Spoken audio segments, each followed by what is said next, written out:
What's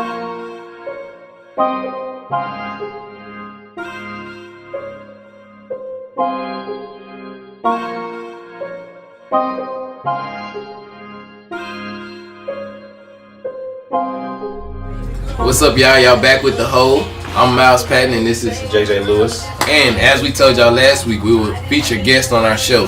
And our first guest we had was the beautiful Haley Montgomery, who has some interesting news for you guys. I'm no longer a guest. Yay! She'll be with us as one of the 3 hosts for The Hole. So sometimes you'll see all of us, sometimes you'll see a variation, but she is an official member and host of The Hole.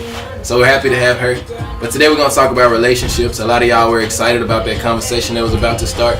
So we're going to kick it off a little bit with JJ telling you his idea of... My idea. I sit to that. his idea of the male perception of, I guess, however you want to word it, of a young lady or what a relationships look like. And like what they expect from a young lady. He's gonna give you the quick version, I'm gonna give you mine, and then Haley gonna give you all the flipped. Yeah, I mean, it depends like what stage of the relationship you're in. Like, if you're in a beginner stage of the relationship, of course you're gonna do everything. Like, of course you're gonna, let's go on a date, or let's go to the movies, let's go bowling, something like that. Okay, let's break it down. Yeah. This segment, we're gonna go from day 1. Okay. Y'all say we together. Okay. To month 3. Okay. What that look like? In the quickest version you can think of. Day 1, you going everywhere. Like, I'm taking you everywhere. But I mean, that consistency matters. So, month 3, you gonna have that same consistency, I feel like, because it's not gonna, you know what I'm saying, dwindle during that time. I feel like after a year, everything dwindles. Your consistency, the way you feel about them, everything. I feel like that dwindles because you don't necessarily want to. I don't know how to say it. Why do you think it dwindles? Or it depends. It's probably an easier question for you. Okay. Why do you think it's so much of it, so consistent, and so high in the first 3 months or the first year, I guess? I mean, because you're trying to fill them out, so you're doing everything you can to fill them out and, you know what I'm saying, get them acclimated to your perception and your idea of like a family. So bring them around the family, you let them meet everybody and everything like that. So once that year is over, the family's perception and, you know what I'm saying, the friend's perception and the peers' perception of them, it kind of affects you a little bit. So you start listening to other people like, okay, maybe this relationship ain't for me, or maybe this relationship is something different, or maybe I need another relationship. So like after a year, everybody has met the person and they got the idea of that person. So I feel like after a year, that's what happens. But not the 1 to 3 months, you know what I'm saying? That's kind of too quick. I got you. Yeah. So if I was to add to that, or not necessarily disagree, but kind of throw my opinion to that, it would be more so that, like, for me at least, I like to talk to a person for an extended period of time to get all that out the way. Yeah. So for me, like, the relationship end is never going to dwell on me, but what happens is barriers and challenges that you couldn't prepare for or, you know, foresee are going to come into the relationship. Yeah. So, okay, I'll just use my personal situation. For instance, like, one of the girls I dated, she had a family member die, and like I didn't grow up in like a close knit, like I love you all the time type of household, and that wouldn't have worked for me anyway. So I'm glad, but that's not how I was brought up. So therefore, when it came to like comforting or caring for somebody, I wasn't there how, you know, most people would be, and that was a struggle for her. Like she, you know what I'm saying, she felt like I wasn't doing what she needed me to do from that perspective, and I can't blame her for that. But that was something we couldn't have kind of foresaw was gonna happen. And like after that, like she kind of held it against me, and I held things against her for judging me and how I handled that, and then it led to other problems. So things that you can't foresee are gonna come up. It's just about like remembering like how bad you want it, or is it worth it to you to like, even though like we're arguing over something I couldn't control that you couldn't control, like I'm still gonna end that night on a positive note. I'm still gonna wake up the next day and give you breakfast or flowers or whatever type of guy you are. Just making sure that you're making sure she's happy regardless of what's going on. And I think we forget to do that. We let the distractions, the social media stuff, and the arguing that we have, and other people in our ear, we let all that dictate our relationship. Yeah. So that's my opinion, and I think that's from month 1, day 1 to year 30. I think that's gonna be definitely across the board. Haley. Well, I don't have like a time limit on anything. Me personally, I like to start off as a friendship. I don't want to just go into it and just be like, oh, you're the one I want, we finna make it work, because you can't always force something. I think that building that bond, building that friendship, getting to know each other, like not rushing anything, you know, kind of taking it slow just to see where it goes. It's just kind of my outlook on things. Now, say it does work out and you do get in that relationship, I don't necessarily think the way you got that person should just up and leave, simply because, I mean, like, from a girl's perspective, girls are sensitive. Girls don't look at things like guys do. Like y'all look at it, you know, like, oh, I'm doing this, like I'm with her, I'm loyal, I talk to her, whatever. But girls, we expect.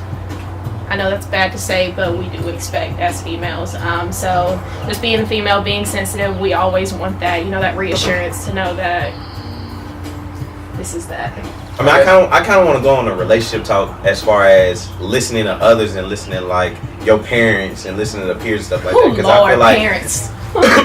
I feel like as women, y'all do it more than men. Hold on, I'm sorry. We're not going to ignore that the song changed just through me and you. Yeah. Start bobbing their heads, man. Just that, can we talk for a minute? And while we got a second, I want to let y'all know that we not trying to give y'all relationship advice. Yeah. No. Not one of us got it figured out. We just giving y'all our Far from experience and the things that we learned from the negatives and the things that we hoping to see from actually taking a step back and looking at what we messed up or what went wrong and things like that. Yeah. Because when you get out of a relationship and you take time to work on it, you're gonna reflect, so you're gonna learn. Yeah. That don't make you an expert. So I didn't want y'all thinking we was trying to tell y'all what to do and stuff like that. Yeah. So back to what you were saying. Yeah.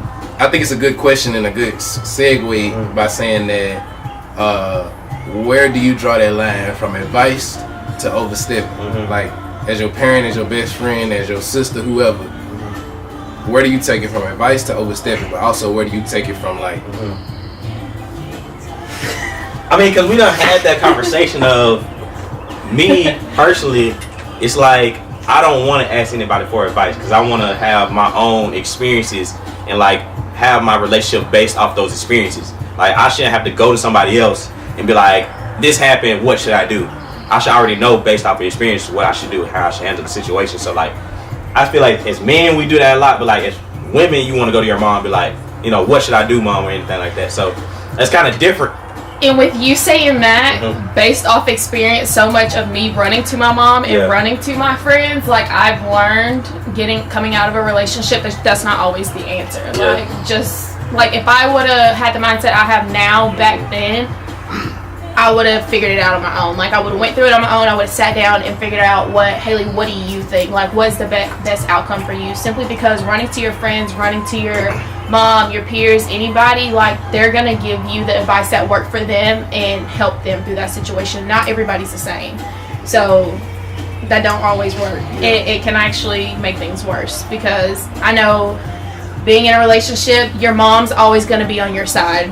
Their little girl, they're going to be like, oh, he did this. And every time you run to them with a problem, they're going to remember it. They're never going to forget it. And they're going to be like, oh, he did this 2 weeks ago. Oh, he did the same thing 2 years ago. So, oh, Lord. What you think? I agree. But I also, like, kind of how she said, like, the mom or the family is going to always be like, this is their little girl. Yeah. So, you got to also understand that you can tell your friends or your mom or everything about, like, what your boyfriend has been doing or how great he is or how bad he is, but at the end of the day, like, we forget that, like, how much of a person it takes to actually give, like, effort and commitment to somebody, not just from, like, a faithful perspective, but any relationship, friend, whatever. Like, it's literally draining to care about somebody else. It's literally draining to give somebody else your advice and your time. I think we forget that, and we don't give that any credit. It's just like, I think as dudes, like, man, she don't do this, she don't do this, she always doing this, she always saying that. But it's like, at the end of the day, the first part of that sentence is she always. That means she's there. That means she's giving you your time. That means she's giving you her effort and her stress. And that's something that we don't value, is that how mentally draining a relationship in any form is on anyone. And if someone's willing to make that sacrifice, because it's so easy not to. You think about how many times somebody's been like, man, I had this and that going on, and you let it go in one ear and out the other. So to be able to give somebody feedback, good or bad, is something we need to appreciate. But I think it's something we got to remember, that our relationships are in our control until we give them to somebody else. Right. So if we tell our mom and we tell our sisters everything, we got to remember that we told them what they know. Like, they're not there with us. They're not on this couch. They're not on this chair and they're not seeing all 30 minutes of this. They're seeing the segments we gave. Yeah. Right. And they be like, I don't know if he's genuine about what he's saying and this and that. You can look at a person and tell if they're really engaged with you, if they really like. If our camera guy, he can see like things between our conversations that we can't, because like he's right here watching. He can see the looks on our face. He can see our facial expressions and our hand movement and just our gestures, and like that says something in itself. So I think we got to remember that it's good to go to our parents and family for advice, but we have to remember it's advice and not the way you have to do it. Right. And I feel like, you know, that commitment and them always being there, that's one thing. But another thing is that planning. So if you plan to be committed, if you plan to always be there for somebody, it's going to happen either way. So just give me your perspective on like the planning stages of like, and being in a relationship and, you know, we're going to do this 1 year down the road. We're going to do this 3 years down the road. That kind of planning segment throughout a relationship, how you would go about it.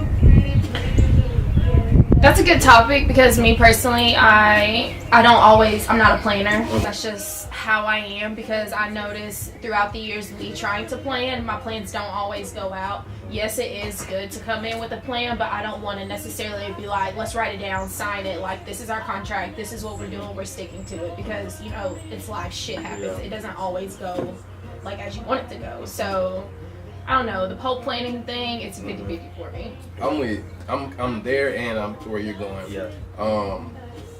Because like I ain't gonna say I messed up, but I learned that like a plan can also be the worst thing against you, because I'm the person that likes to plan it like 5-10 years out and want to boom boom boom boom boom. It's worked out and great for me in some ways, but in others it prohibits you from doing so many things that could have got you there quicker or just got you in a better place. And the same thing in a relationship. If you say we're gonna do this, we're gonna do it this way, that means this, that means that, we're completely back to those external factors we can't control. We have completely set ourselves up for failure in a way. Yeah. And with you saying that, that's also saying that like we don't want change, we don't want room for growth, simply because we are stuck to that plan. Yeah. And let me show you something right here. What were you doing 5 years ago? I was in high school. Doing playing football and running track? Yeah, that's it. That's it. Literally it, right? Wait, did you play basketball? We're not gonna talk about that. We definitely gonna talk about that. They just airball the leg on fast break. But we that's it. 5 years ago he was playing football, running track. What are you doing now? In the shortest form you can get. I'm basically going to school about to graduate. I'm gonna answer for him because that was bad. He's the SGA president of the student body. He has multiple job offers. He's not playing football. He's not running track. He's the leader of many other organizations on and off campus. And his time and his mindset is not the same as it was when he was playing football and running track. Yeah. Not to say it was bad then, but think about the difference. What were you doing 5 years ago? I was in high school, making many mistakes. Running track. I was class president. Okay. Yeah. 5 years ago, I said I was going to be a doctor today. Here I am, still in school. So. Miles, what was you doing 5 years ago? I was doing good 5 years ago. So you're not doing good? We never said we weren't doing good 5 years ago. I left high school. I just had to make it clear. 5 years ago, I was playing football. I was running track. And I was finding myself. And I say today, I found myself, and I'm just finding out what that means. Yeah. So that's a completely different journey. Then I was trying to please people, from not that you shouldn't, try to do great, but I was trying to please people, from my parents to friends to everybody. And now I'm trying to please me, and just figuring out what does that mean from a financial standpoint, from a school standpoint, from a relationship standpoint. And I don't have it all figured out. I'm not even close. But what I can say is that like, the mindset then, the mindset now, completely different. It's the same base because you're the same person, but like how you see the world and where you want that to take you is completely different. And that's why I think the planning happens, because we're a new person pretty much every 10 years. It can be 5 depending on how you look at it. But because think about how you were in your teens, think about how you are in your 20s. Think about what you've seen done and what's happened in life by the time you turn 30. A lot of times people have kids, they might have been married and divorced, all these different things. So think about how you'll see life when you're 30, 40, 50. It's going to be a different life. So you really can't plan as far as a relationship goes. I think the only things that you really can plan is what type of person you're gonna be and what you're gonna bring. Right. You could plan to say, I'm gonna be faithful. I'm gonna work to make sure that the person that I'm with reaches their goals, regardless what those are. I'm gonna do anything I can to bring my skill set to help them. I'm gonna be supportive. I'm gonna be the type of wife that cooks when they come home. I'm not gonna be the type of wife that cooks when they come home. Whatever that may be, you gotta know before you go into it, because if you cook the first year in a relationship, if you don't cook in the second, you're gonna have a problem. That could have been avoided. That is something you can plan on. So I think it all boils down to knowing yourself. And if you don't do that, then you don't need to be dating. I mean, that plan is important, but from my experiences, what I've learned is like women don't really like a plan. Like they like to be spontaneous. So if we plan on going to the movies, maybe they don't want to do that. You're gonna be like, maybe I want to go bowling, so he needs to surprise me with something else. So I feel like, from my experiences, women like to be spontaneous, and that's where I went wrong. Is I've always planned something, and they like, no, you're not supposed to plan everything. Some supposed to happen. Some you either mess up or some other than that supposed to happen. You're not supposed to ever plan anything. So women like to be spontaneous. So that's what I really learned from my experiences. Okay. Now let's get in the direction of the conversation everybody wants to hear. That B word. A break. Hey, y'all thought he was gonna say something else. Look at your negative minds. Who want to pop that one off? I certainly don't want to pop that one off. Yeah, So- I'm sure you don't. I Pop it off with the direction of like, have you ever tried? would. Jesus Christ. Yes, I have. For the past 6 years. I have. Would you try it again? No. Okay. Have you Okay, ever but- tried it? I have tried, but it doesn't really work out because like people have. You going too far. Would you try it again? I would not try it again at all. Okay. So, Have you tried it? Let me phrase this. I've never tried let's take a break. I've tried let's break up. And then we ended up getting back together. Which is just as bad. But isn't that what a break is? No, break is mutually understanding. We're gonna break up, but there is a chance we're getting back together. A breakup is bye. But my thing is, and That this might but be- you got how's a breakup by? But you got back together. That's what I'm saying. It wasn't expected. Okay, whatever. But when I think of a break, I think of, are you dating to date or are you dating to marry? Yeah. Because if you're dating to marry, why are you taking 3, 4, 5 breaks every couple months to get back together? When you marry, you can't just up and take a break. You can't just up and be like, all right, let's, take a break, because y'all are one. You're one whole. So for me, looking back on past experiences, breaks don't work. I mean, they do for a certain extent, but me personally, I'm just setting myself up for failure every time. Listen, it depends. What is the definition of a break, which we're trying to get to, which we're trying to find out the meaning of a break. But everybody has different. Exactly. So like a break can never be a real break. Like Because when I hear break, I think of somebody else got your attention, yeah. or I'm not doing my part. But then that goes back to, are you dating to date or are you dating to marry? Because if you're dating to marry, then that person should be with you through your hard times to help you get through whatever it is you need a break for. So, Because- Okay, I like that. I like this is where this is going. Yeah. That's her perception, because I have a completely different. So Oh, what's your okay. perception? Of a break, Yeah. a perception of a break is kind of like I'm trying to. Well, I've got so stable in my relationship that I've lost track of myself. Like I don't know my personal goals anymore in a relationship. So like I need a break to find myself and really, get back on track to where we was before. but That sounds like a bad relationship. that's a bad, yeah, because if If you, you lost yourself, what Yeah. are you giving her at all? exactly, because if you have goals and she Yeah. knows your goals, she should be helping you reach your goals. Yeah.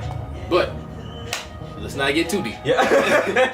My perception of a break is it's like a mixture of the two. Like for me, it comes up when I feel like I'm giving you like what I feel is the best version of me, and I feel like you're doing the same, and I feel like we're missing tracks due to things that happened before we both were giving each other the best.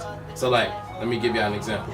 Let's say someone was mean in how they spoke in a relationship. So when you speak, when that person that was, let's say it's me, if I spoke mean, when I start working on how I speak, and I'm speaking to you nice and careful with what I say, you still hold the same anger towards me as if I was talking to you me. Therefore, I feel like we're making no progress, even though I've changed. If that but that just means she childish. Because but that's where you come with the first break. That's why one break would have been okay in that situation. You have a break so that she can stop there and see it. But I don't think a break is don't talk to me. We're gonna do our thing for whatever. That's not what a break is to me. It's more so like let's calm down with the hanging out, and let's calm down with the extravagant part of the relationship. Let's keep it very basic, just conversation and just really seeing like why you enjoy that person and if they change those things. That's my version of a break. So if you tell a girl you taking a break, are you going out with other females? No. All right. No. Do you need to break up? Because once again, nobody truly understands. So if you take a break and use it to go with another female, somebody gonna get hurt, or somebody gonna do something nasty and get something nasty. Like, that's a nasty. We're not talking about that. That's all I'm gonna say. I'm just saying breaks are dangerous as well. We're leaving that whole fact off that when you don't know what your partner is doing because of a break. But also, did y'all sit down and talk about what this break consists of? Because not everybody does. Most people don't.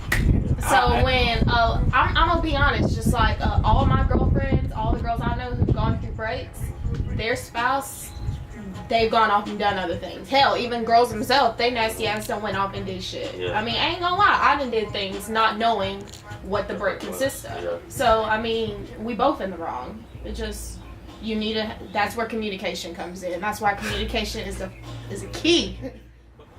I think we all understand this is a confusing topic in place, but like, what would you ask Haiti if you had a chance to ask her based on what she just said? I mean, just because like your perception was just break up, but you do stuff when you break up, but you get back together, and then you said, okay, a break is, you know what I'm saying? People go do stuff on a break. So what's the difference? Like, what is the difference if you gonna break up and get back together anyways, or a break where you still go do stuff? So like, is it the same thing? A breakup, is it the same thing as a break? Like, but see, that's why I said that communication plays a huge role. Because again, if you don't know what the difference is, if you're gonna go out and do what you want to do, right? Y'all need to break up. Ain't no getting back together. You don't need to, because y'all are out exploring your other options. But if that communication is there and you sit down and say, look, like you're still who I want to be with. Like, I still want to pursue you, but at the same time, I need to do this for me and to bring this to the relationship, then there shouldn't be a misunderstanding. I don't think they're the same at all. Like, in no scenario. Like, a breakup is, this ain't working, we done. And if you you get back together. If you end up getting back together, that just happened. But that is not part of the plan. It's not. That's where I think a lot of people mess up. Don't have hope like, I hope we we broke up, but I hope we get back together. I think we got a chance to get back together. But see, even with that, like I said, that goes back to females being sensitive, because I've been through the whole break. That's me hoping, not always knowing. Like, and that's taking time away from me, always worried about, are we getting back together? What can I do to make him change his mind? So like, when that break comes in, it plays a role. Like, it plays a lot of factors, actually. So yeah, I get it. My thing is, if I say we breaking up, we done. And if we happen to get back together, that is a miracle. Which I've had a lot of miracles. So it's really So it's not a miracle, really. It's not a miracle. It's a miracle. I mean, chill out, man. Remember, you on the whole drinking Angry Orchard. And you know, I was gonna pour my beer in my cup and drink it out of my whole bottle. If you not listen to the couch segment, then you're not real. Then what are you doing? Alright. Hello? Said you listen to the couch segment? Alright, It's amazing how you First of all, don't you ever have a tone like that when you answer the phone. You just turn into the dude. Who seen this on Joe? Oh my god. But alright, real talk, y'all. Like I said, we're going to this new segment of a lot of different things, actually. It's about to be a lot in a little bit, because overall concept is we done gave y'all what we learned, what we know, what we think, and now we about to give y'all what we've been through. So, JJ. What's good? I'm not gonna talk about like a specific situation, but maybe an idea, a line you used, a date you went on, or something you can reflect on that you say, you know what? That was a terrible idea on my end. When I- it comes to relationships, I or like- initially thought it was a terrible idea. Initially thought, but she actually loved it. So most people think it's weird, but you know what I'm saying? Took to go see the stars. You feel me?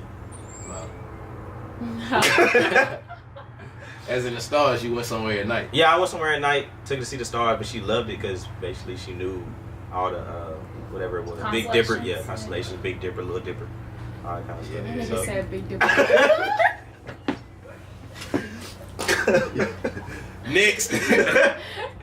So I mean, initially I thought she wouldn't like it. Initially it was a bad idea, but she actually loved it. So, Would you do something like that again? oh no, I wouldn't. It's too.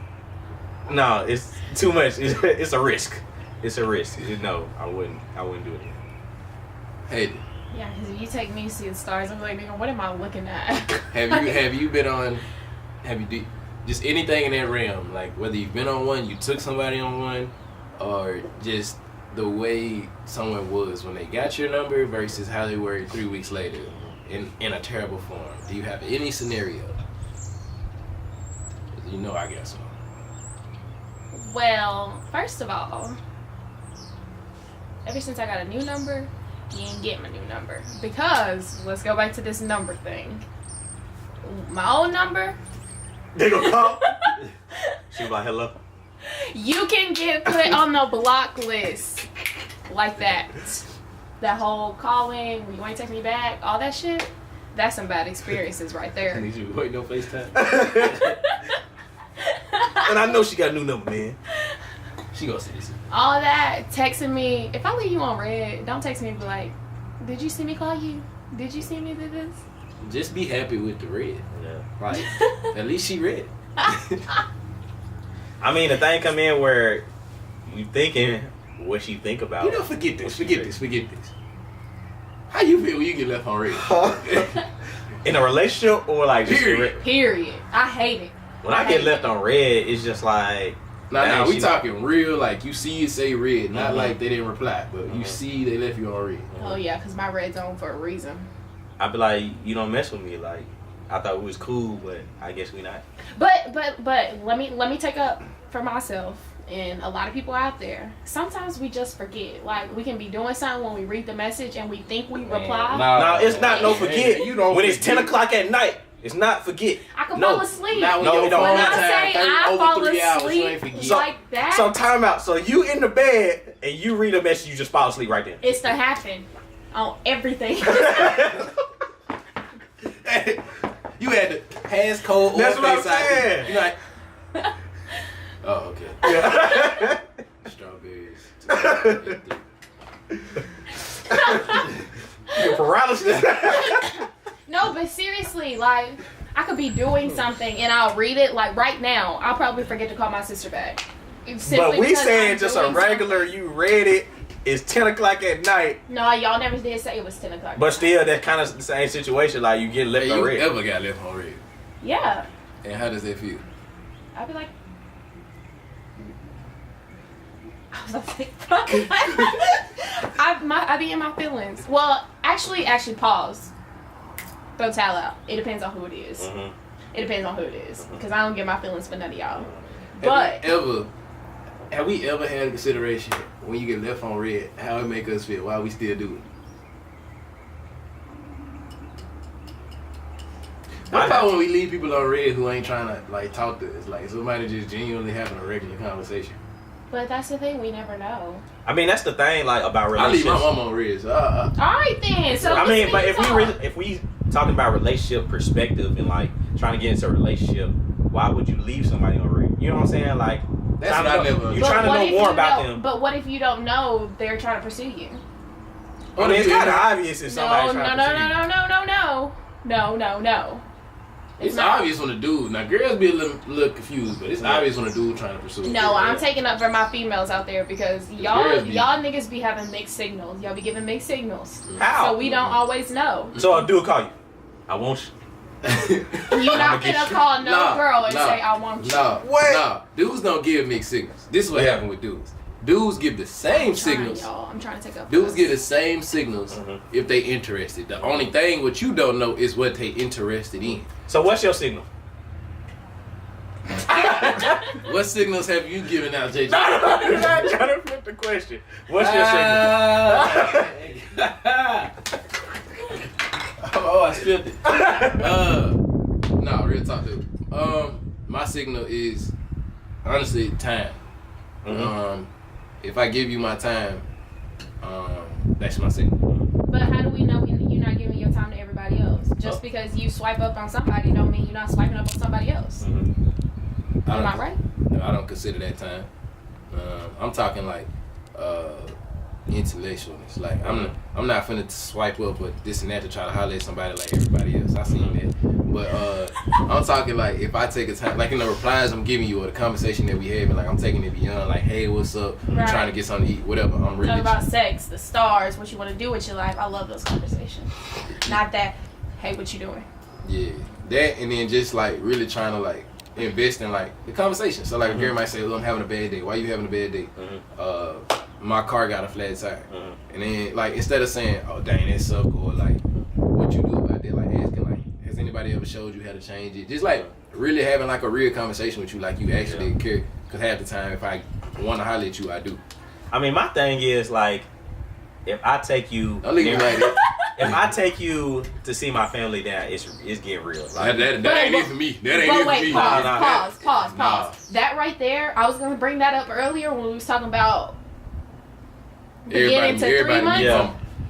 What? Everybody be my mom, cause I need her to help me judge. Yeah. So I don't want to start no energy and get nobody's feelings up before I know if I'm actually. I mean, but I got a different way But of even going with about that, you finna bring everybody home to your mama, because not everybody coming home to my mama. Yeah. They come home to mine because that's my process. Like, Yeah. I like. Okay. Like, my mama need to be in the first initial steps. Yeah.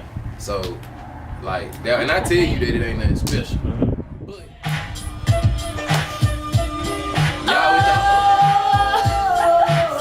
y'all with the whole. I'm Miles Patty. I'm JJ Lewis on the phone. And I'm Haley Montgomery. And this is the count segment. The Mac is back. We'll catch y'all later.